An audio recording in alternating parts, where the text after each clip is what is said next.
What's going on, guys? Doug Smith here. Today I'm going to make a video to explain to you how using a wire service or an ordering service online such as Teleflora might be a very big hindrance in the process of sending somebody something nice. Maybe you're ordering something because your friend got sick and they're at the hospital, maybe they had a new kid, maybe it's an anniversary you know about, maybe a birthday, or maybe just because you ate the last of the King's Hawaiian rolls and you got to do something to make it up, right? I'm going to go over why using a service like Teleflora to send flowers to someone can be very detrimental to the whole process.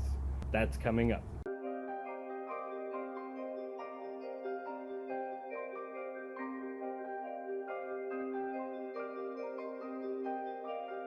So in the process of ordering your flowers, you're obviously going to go online. Maybe you're sending them somewhere like Chicago and you're going to say flowers near Chicago.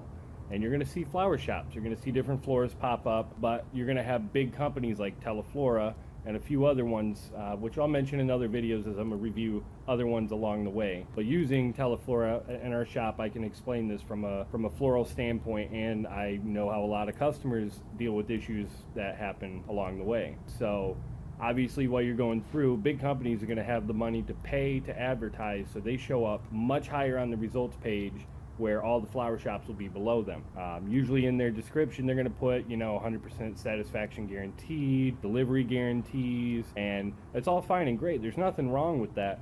But the issue is all the costs that go in on the back end to the florist. So when you order an item, let's say $50, and I actually have a bouquet here I'll show you here in just a minute, but when you order something like that, it creates a big issue because there's so many fees on the back end to the florist that once everything's paid, it's kind of hard to actually send out a $50 arrangement.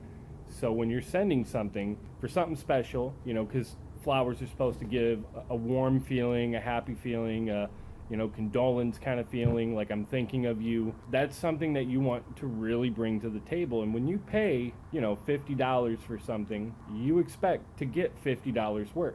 However, when you use Teleflora, chances are your recipient may not be getting what you're paying for. And here's the reason why. Using a wire service, at least on our end, I'm going to be very vague because I don't want to offend any other companies, especially Teleflora, even though there's issues with them. They're going to require a florist to pay about $149, about roughly, and that's a month, so that way they could be part of the Cool Kids Club. They could be able to receive orders from Teleflora exclusively. Now, from a designer's standpoint, I require a certain type of percentage. Some designers require an hourly rate, however that works. After everything breaks down, designers should receive about 30%. About. Some designers maybe get 20, some maybe getting 40. It all depends what caliber of a designer you are, how big a business your shop gets. But ultimately about 30%. So on a $50 order, 30% comes out to $15. So you can automatically take $15 from your $50 order, and that's going to leave you at $35. Depending if you walk into a flower shop to pick something up, you can waive a delivery fee because you yourself are going to bring it to your friend or your family, whoever. But if you're calling or specially placing an order online, like through Teleflora, and it comes to a shop that works with Teleflora because they pay the $149, they're going to require a delivery fee. Teleflora usually will just automatically include that in the price, but they really don't. They say they do, but they really don't. Not even close. So on the shop's end, we pay out about $6 to our delivery driver. All depends how far they're going, and it all really depends what region your delivery or your shop is in. So after you take $15 and $6, it's $21 out of $50. That brings our net price down to $29. That's where, as the florist, we get to decide what we can use and how we can design this to look like a $50 item, but we only have $29 to do so. To figure out ultimately what the cost should be for the flowers, the flower portion of the price, we do about a 33% breakdown. And the only reason for that is in the floral industry, if you spend about $100 on flowers, you should come out to about $300 in sales after all the flowers are used. It's a 300% markup. So break your price down to 33%, break it down to 1/3, and 1/3 of $50 comes out to be $16.50. Hopefully I'm not getting too crazy with the numbers here. So after $16.50 has been deducted for the cost of the flowers, that's your vase, your greens, everything, your florist should not be charging you you know, here's the price for the vase, here's the price for the greens, here's the price for the flowers. They shouldn't be doing that to you. And that won't really happen if you order from Teleflora, but really shouldn't happen even if you call or walk into a florist. Now, if you're calling and you're asking them, they might give you some prices, but most decent florists will not break you down on price like that. They're going to give you a valued item for what you're paying. A good florist will do that. So after we have $12.50 left, that's the profit margin. That's where the florist says, hey, I made money. But realistically, there's a coup de grace that Teleflora has that customers aren't aware of. They're going to get roughly 27% off the top of the order as a referral fee. So the florist is paying to be a part of the Cool Kids Club, but every time something happens in the Cool Kids Club, they want to take more money, like every time, every order, 27%. So when that breaks down, you have 27% of 50, and once you take that out, you end up with $36.50. So regardless of what comes out of that $50 automatically hacked down to $36.50. We minus the $21 for the florist designing and the $6 for delivery, we end up with $15.50. But wait a minute. Didn't I just say we could use $16.50 for the flowers? This is where it makes things way too hard for a florist to be able to pull off.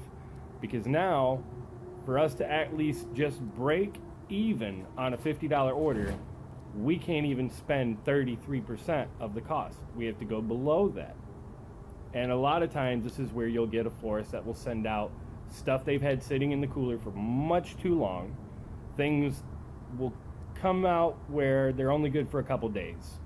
So I'm gonna go ahead and get into that. I'm gonna show you, I'm gonna switch over here and I'm gonna show you what a bouquet will look like when you get something from Teleflora at a lower cost, around $50, which really isn't low by any means, but this is what you can expect. All right, so here's what you can expect if you're receiving something from Teleflora, or possibly you sent something and your friend might be receiving this, or somebody at the hospital. Now first look, don't get me wrong, it's a beautiful vase and the flowers are nice and colorful. However, let's take a bit of a closer look. We really look closer at some of these spray roses. That's what these guys are called, little spray roses. You can hear them. See how they just kind of fall apart, because chances are these have been sitting in a cooler for much longer than what they should have been. And you can always tell if you can squeeze a rose, that means that it's completely blown. Now we'll look at these yellow roses here and you can see that it looks sad. I'm doing my best to keep a good focus on here, but these have been, yeah, they're starting to get squishy. And this is something that you could actually end up getting or be sending, and you thought you paid some good money. And I mean, all these roses, you could feel in the middle that they're still a little stiff, but you could see that they're falling apart, they're dried out, maybe they haven't been in water long enough. You could see all these spray roses here are starting to droop down a little bit, and they're for the most part looking all right color wise, but I mean, I don't know if you could see this as well as what I'm seeing it. I will be upgrading to a much better camera to give you guys a much better idea. That's why I haven't really shown too many flowers, but these are the things you can expect. Now obviously from a bit of a distance, if I can get this thing to focus for me, from a distance you can actually see, like, you know, it was a nice colorful arrangement and they picked a very nice vase. But this is something that you could end up getting or sending, and if you paid $50, this is how it happens. Your florist that you sent the money to, either through Teleflora or any other wire service, 1-800-FLOWERS, FTD, I didn't forget you two either. But this is what happens. Your florist gets charged so many fees throughout the month and so many issues that once it comes down to actually doing the arrangement, it's a cost issue. You try to figure out how you can make a $50 item with something that is either already dying or you have left in the cooler that, you know, you're not going to use in anything else. It really is a shame. I mean, like I said, beautiful colors, but I mean, you can hear it's as dry as can be, you know. And it's in water, you know, for the most part. So I just thought I'd make this video for you guys, give you an idea what to expect when you send flowers. I mean, you can see this daisy here is seen better days. If this video has helped you out, and you're not really sure where to go after seeing all this, I do have another video right here that you can check out about the best way to order flowers, which is usually right through a flower shop. Always go to your florist. Don't go to the wire services. Don't go to 1-800. Don't go to Teleflora FTD. I have more videos coming up every week, so you can subscribe here to make sure you guys get a notification. To make sure that you do get a notification, don't forget to hit the little bell icon. Any type of flower or any type of issue with flower ordering services, any tips, advice that you guys would like to see, go ahead and leave a comment below, and I will definitely check them out. I'm always checking every day. Stay tuned, and I'll be sending more videos, hopefully about once a week, if not twice a week. So glad you guys watch. I hope you enjoyed. Hope this taught you guys something. And just, be aware out there. There's a little dirty business going on when it comes to these online flower companies. So if anything, that's my biggest thing that I hope you guys can really see from a video like this, so that you know what's really going on out there. So best of luck when it comes to ordering flowers, and don't forget to call your local flower shop before you go anywhere online. All right.